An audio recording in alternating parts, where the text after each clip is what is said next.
On this episode of Let's Talk Cincy. Black people have only had the right to vote for less than 60 years in this country. Less than 60 years. Now they say a lot of young people don't like to vote. They say they don't feel connected to it. They don't see the purpose of it. But we have to remember that we have a history of struggle in showing people that your vote is not only your voice, voting is power. From WLWT, this is Let's Talk Cincy, presented by Western and Southern Financial Group. Put our financial strength behind you. Dr. Martin Luther King Jr. once said, voting is the foundation stone of political action. Hello, everyone. I'm Curtis Fuller, and welcome to Let's Talk Cincy. As we move through the 2024 political season, that foundation stone of our democracy that Dr. King talked about seems fractured, cracked by heated and partisan debate. The Cincinnati branch of the NAACP believes it is more crucial than ever before for folks to be informed voters.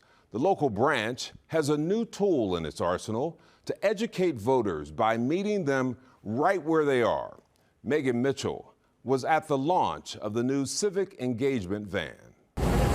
The Cincinnati NAACP is driving an effort to engage people to vote. They're going right into neighborhoods, showing that your vote is power. Some of the services they receive is because of policy that was created, and they had to take an interest in that, because if not, policy, bad policy can have a negative outcome in their lives. This bus will be headed to where folks are at and help break down obstacles they see in our voting process. It's equipped with 6 computer stations to help register people to vote or even make necessary changes to their voter registration. The group says one of the biggest hurdles is not having easy access to a trustworthy place to register. People have been voting for years, but they got married and they didn't change, or their married name, or maybe they have their married name, but they were registered under their maiden name. So these are a lot of technicalities that can really impact a voter from having the right to vote. Another barrier, education around what to know before you go vote. So there's a lot of ballots that used to get counted that aren't getting counted.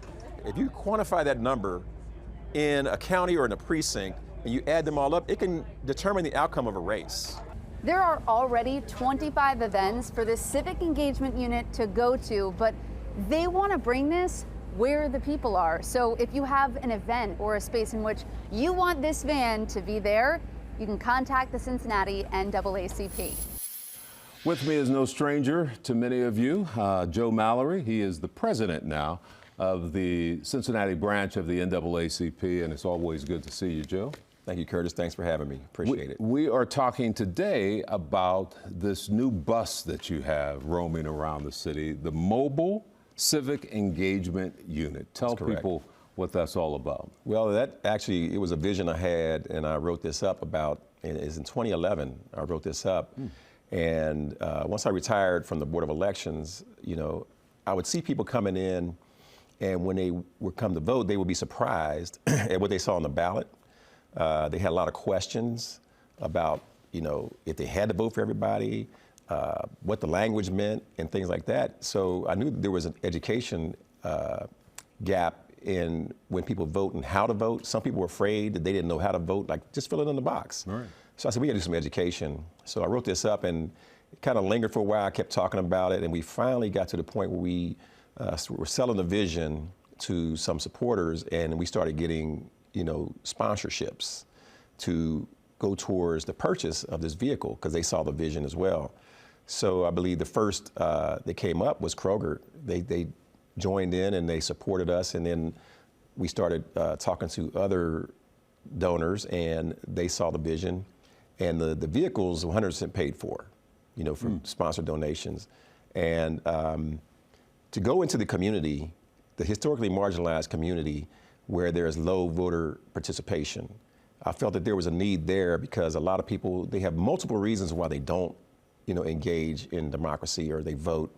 A lot of people say it doesn't matter, but they don't understand how policy is impacting their lives.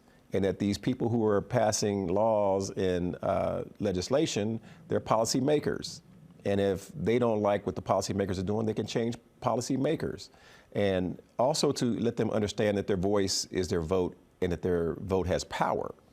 Because if it didn't have that power, you wouldn't see these schemes that are constantly created to try to dilute participation or sometimes outright suppress voter participation.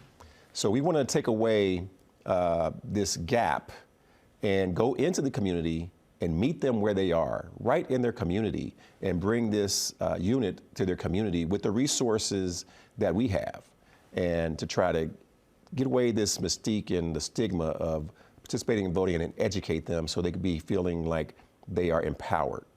You're sounding a lot like your dad. He talked about the power of voting, the power of understanding the political process. And I think, and you can correct me if I'm wrong, he said everything is politics. Everything. Everything is politics. Everything, and that's what we always knew that, and tried to explain that to people and show them how the dots are connected. Because when you want to get something done, there's politics in the home, there's politics in the church, there's politics at work, and even amongst your friends. So people are accustomed to knowing how to play the political game, but participating in democracy and trying to find someone who's going to support and align with your values and your interest. You know, a lot of people want you to tell them who to vote for, and they don't really want to get into the why, but we want to get into the why so they can make informed decisions. I've always wondered, when did this happen that people, especially in the African American community, started to think, well, my vote isn't important? I mean, given the history here, I mean, we're 60 years now removed from the Voting Rights Act, and understanding from a historical standpoint what it took of people all across this country to get the right to vote. And then people just throw that away today. That has been so troubling to me. But at what point do you think this started to shift where people said, it doesn't matter, it doesn't matter? Well, It's gotten to the point where, you know, the game of politics has gotten so divisive, and misinformation and disinformation, and some people don't even know what the truth is anymore. You know, they don't know what to believe because you're allowed to lie. You are actually allowed to lie because that's your First Amendment right, to lie to get your point across and to get someone to support that lie. And when they put certain people in office and they don't see immediate change, you know, not recognizing the fact that they are the beneficiaries of some of policies and fights and struggles that we've gone through in the past. But as we fast forward, when they don't see immediate results, they feel like their vote didn't count and it didn't matter. But it does. It really does, because you see a difference when you're having a close race, and it might come down to one vote. Mm-hmm. We have many situations where one vote tipped the scales one way or the other. You know, I'm not going to try to get into politics, but the other day they had an impeachment hearing. Right. And it came down to one vote, whether this person got impeached or not. Yeah, 214 to 213. Right, so the voting process, you know, is something that people have to understand. You know, sometimes you don't see immediate results, but if there's some policy that you want to see, that you can help enact some policy by drafting some policy, engaging the elected official who is your representative, and you got to understand that they are representing you. They are in there because your voice and your vote put them there, so they are your voice.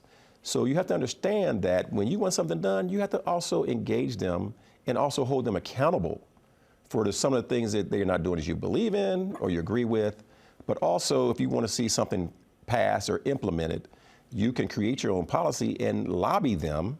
As a citizen, you can lobby your legislator to try to have them create a law that can be enacted where you can see the difference. It's always good seeing you, Joe. All right. Thanks, Curtis. We'll be back in a moment.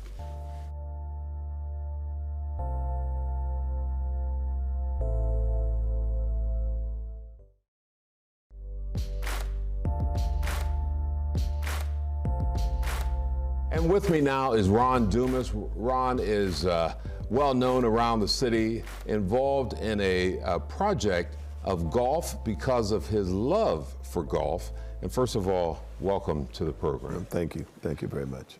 You know, a lot of times as we talk about Black history, golf isn't talked about as much. But obviously, everyone knows Tiger Woods. And if you're on from this planet, you know Tiger Woods. But it did not start with Tiger Woods. No, it did not. Take me through some of the history. You know, the things that people forget about the Lee Elders of the game, the Charlie Siffers of the game, the Jim Dents of the game, the Calvin Peets of the game. You know, these guys was on long before Tiger Woods. You know, Jim Dent won 12 tournaments on the regular tour and 5 tournaments on the championship tour back during the 80s. Charlie Siffert was around back during the 60s and 70s, and so was Lee Elder. Lee Elder was the first black to ever play in the Masters. You take a person like Pete Brown. Pete Brown, in 1968, was the first black at that time. The LA Open was a major tournament to win that in LA. And then Pete, after leaving LA, he became the pro up in Madden that passed away recently. But these are black guys that I'm teaching the kids about because they knew nothing about. And even some of the golfers who's my age and older, I asked them, who was the first black to ever play in a PGA tournament? They don't even know. It wasn't a PGA pro. It was Joe Louis. Joe Louis was the first black to play in the tournament back in 1957. Bob Hope asked him to play in this tournament down in Palm Springs.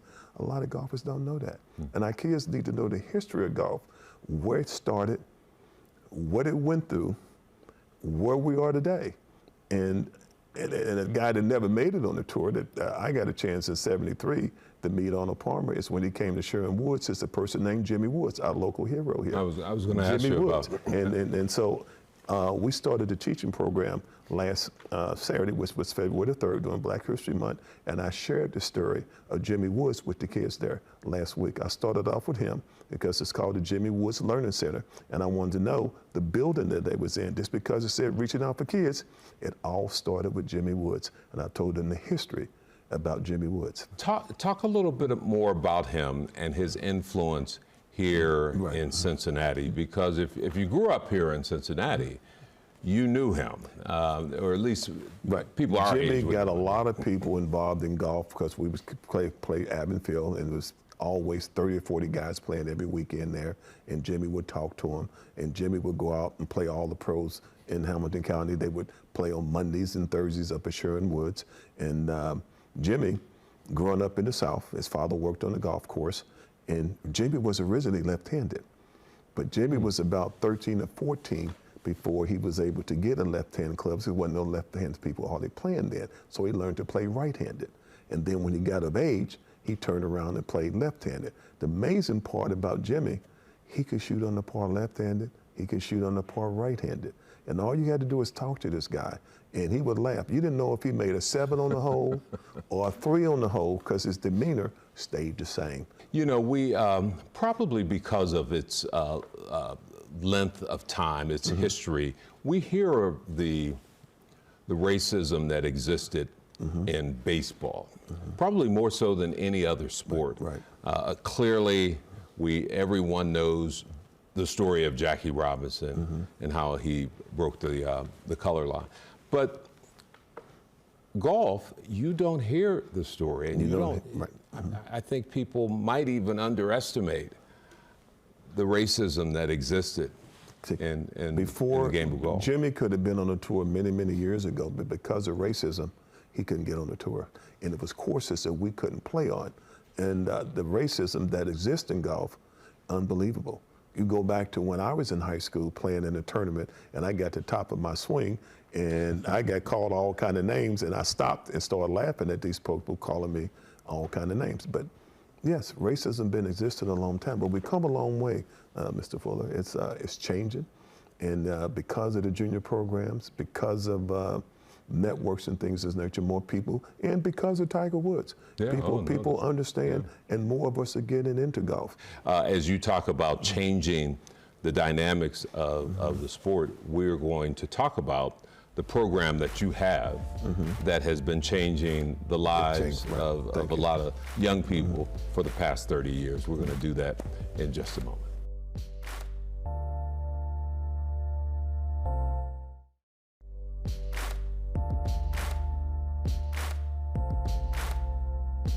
Welcome back, everyone. With me again is Ron Dumas, and also joining us is Paul Schildmeyer. He is the Director of Sales with the Cincinnati Recreation Commission. And first of all, welcome, Paul, and welcome back, Ron. Thank you.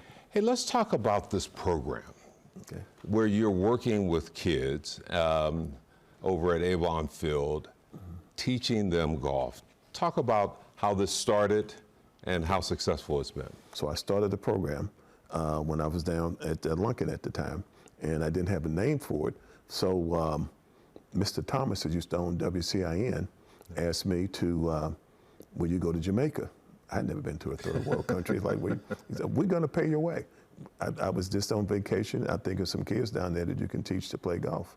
So that's where it all started. I got the local folks with the recreation department, Wayne Kelly and a bunch of folks. We sent clubs down, and WCIN paid for them. The clubs it was 170 golf clubs sent down there and got there the day before I did. Well, reaching out for kids didn't have a name, it wasn't called that. And 15 kids turned into about 170 something kids. And so every other month I was going down there teaching the kids how to play golf. That's where it all started at. So that went on for years. And then somewhere in the middle, the Timothy Thomas riot started. And I said, I'm helping the kids down in Jamaica. I need to bring people together, like what Jimmy was talking about, because down in Lunkin, I had the kids from Remount, Anderson, all working for me at the golf course down there. How do I get the kids from Remount and Anderson to meet the kids from over the Rhine, West End, Bond Hill, Avondale, and Walnut Hills? Let's bring them together. So that's laying in bed one night, thought of reaching out for kids. That way, it didn't matter if you was born in Indian Hills or you was born down on Lynn Street. It's just golf. That's what Jimmy wanted. That was the right name for the program, reaching out for kids. That's how it all got started. Paul, I know that you have heard this journey many times from this guy. Talk about the city's involvement in this, because, you know, and Ron mentioned some of the issues that we're dealing with. And when people start talking about solutions, this is one of those solutions. Yeah, I mean, the CRC's entire mission is to offer affordable recreation options to the community.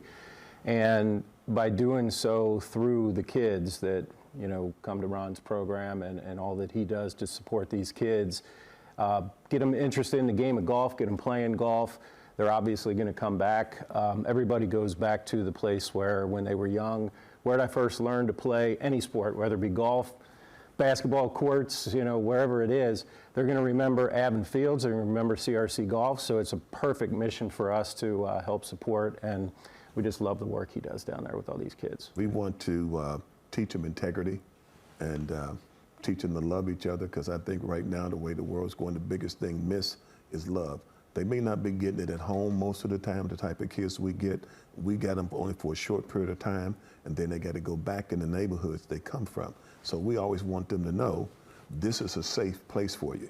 This is a place where people are going to respect you, show you love. It's not going to put you down. It's always going to be positivity. And that's why I say the golf course to me is like a religion, because we boosting people up. I know people don't like to hear that, but that's what the golf course has been to me. We have a YGA program through the CRC golf courses, and I was a member of YGA many years ago. And I would say over the last 30 or 40 years, the CRC's rate for a YGA pass might have gone up $2 in 40 years.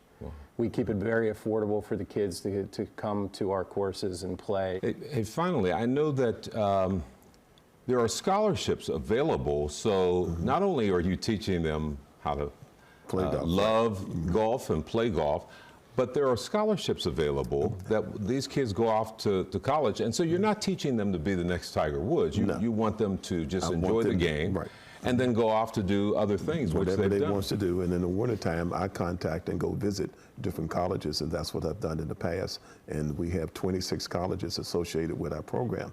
But last year, it was amazing. I met a guy named Steve Lee, who's the Secretary of the Navy, and he introduced me to the ROTC people over at University of Cincinnati. So there's another branch that we don't jump onto to help get scholarships through ROTC as well. Is there a number that they can call, or I know you have a website, but give that information. The number is 513-207-2960. And the website? And the website is Reaching Out for Kids. Yeah. Okay. That sounds good. Hey, thank you very much. I love the program. I'm glad that we were able to get you in to talk about the program and talk about the history of golf, too. Okay. Hey, we'll be back in a moment.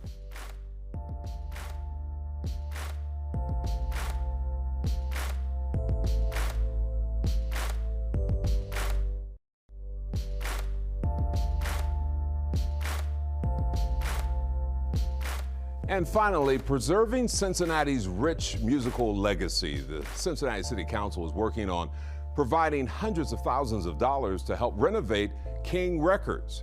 Current city leaders say they are excited about restoring this piece of history and fulfilling a promise made years ago. Ashley Kirkland has our story. Keeping a promise to the community to restore a Cincinnati landmark that has birthed music royalty in the Queen City. Great people came through King Records, James Brown, Bootsy Collins, Phil Hall, so many stars. And so this is something that we've, not only the community of Evanston, but the whole city has been waiting for a really, really long time. King Records operated in Evanston from the 1940s through the early 70s. In that time, artists produced all kinds of music from country to R&B and rock and roll. Today, it sits as a historic landmark, but a far cry from the bustling place it once was. Now, Cincinnati City Council wants to give $410,000 from the general fund to help return the space to its glory days. The funds were actually promised by the previous administration, and so this is a promise now being kept. That we said we would give them this money, and this was years ago, because back in 2021 we all stood in front of the Freedom Center and announced we're going to support King Records. The project, called For the Love of King, has raised money to benefit the restoration of King Records. Another boost from the city would push the project forward even further. It's going to be great, and it brings more tourists here. It's going to be wonderful, kind of in sync with the Black Music Walk of Fame. A lot of connections there, and so Cincinnati is just like such a growing hub for so many things, and music is one of them.